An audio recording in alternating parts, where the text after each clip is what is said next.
Hello again, everyone. Some old man here. I'm just finishing up mowing the lawn and hauling blocks back to the backyard from the front.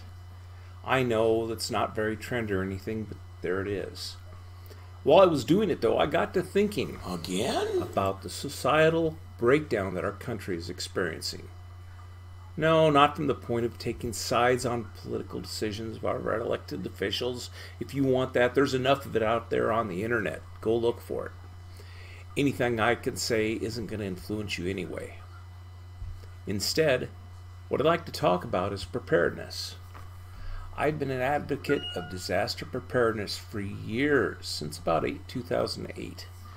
After a few near misses by hurricanes and an ice storm knocking out the power for 4 days running at our house, and we live near the city.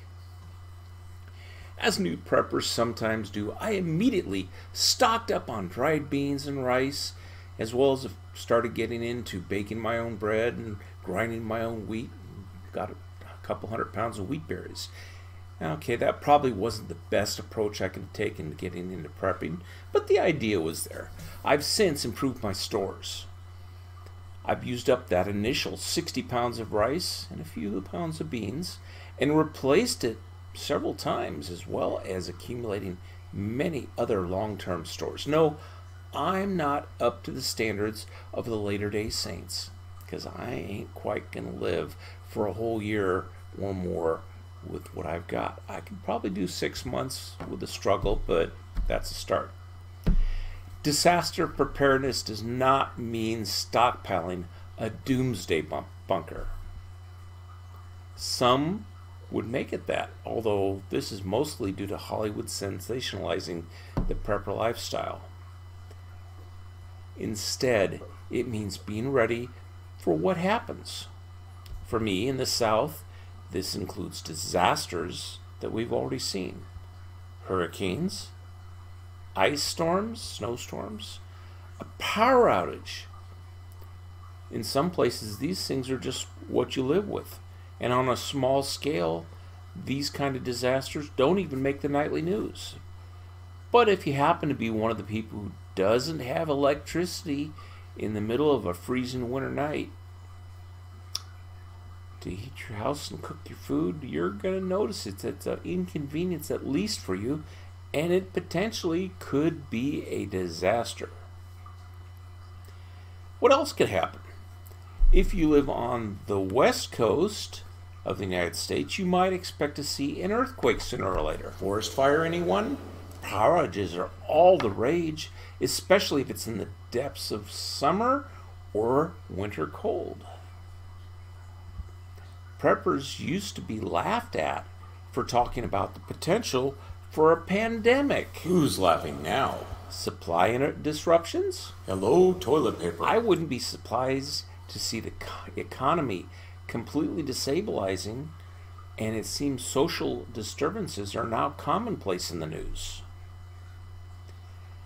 Forget about things like government collapse, EMP, meteor strikes, alien invasions, volcanic eruptions, global warming, ice ages. I voted for zombies. We have enough stuff to worry about without considering the absurd or extremely improbable events that I mentioned. I know that a lot of folks have become acutely aware that things can get bad. We may see temporary breakdown of the general supply chains as factory and agricultural companies are impacted by coronavirus as it makes a comeback this coming winter. If we have continued riots as predicted by some, it's even more probable that trucking companies are just going to refuse to send their people into those high crime areas in the big cities where their trucks could be looted. We don't know. And if this happens, the cities are going to be getting hit with a double whammy as they deal with COVID and extreme supply shortages.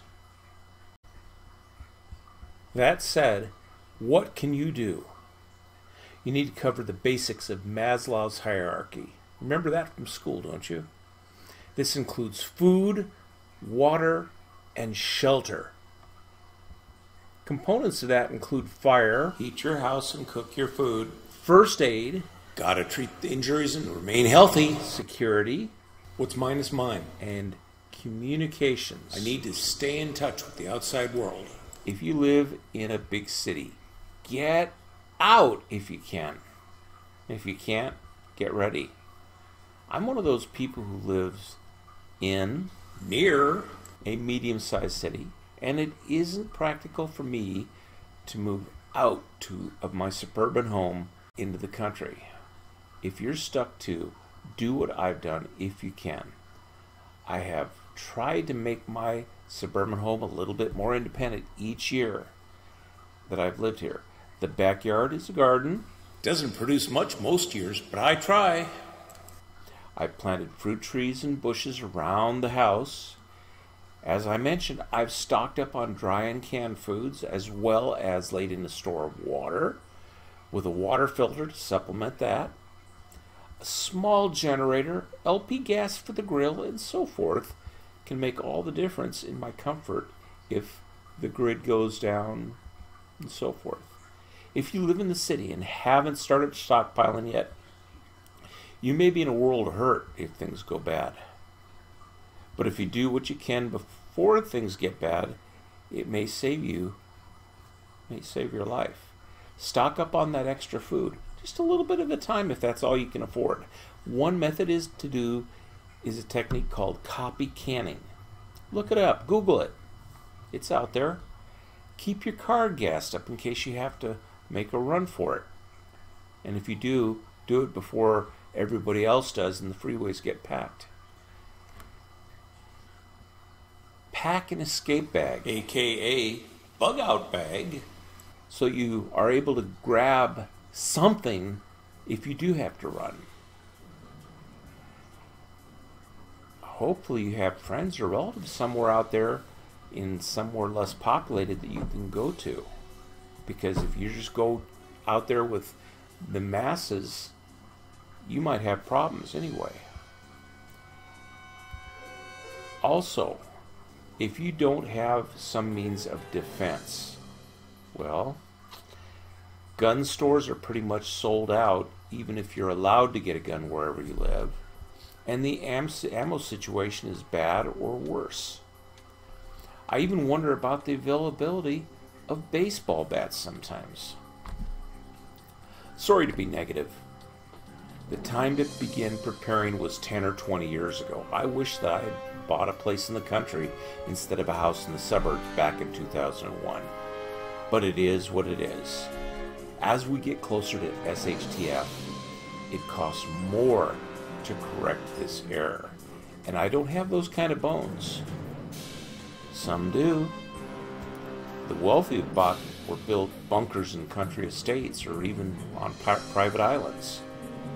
Instead, I, and maybe many of you, will just have to make ready with what we're able to gather in the time that we have left. If you found this content interesting, leave a comment, hit the like button, subscribe, and join me next time as I share my life And thoughts. Some old man signing off.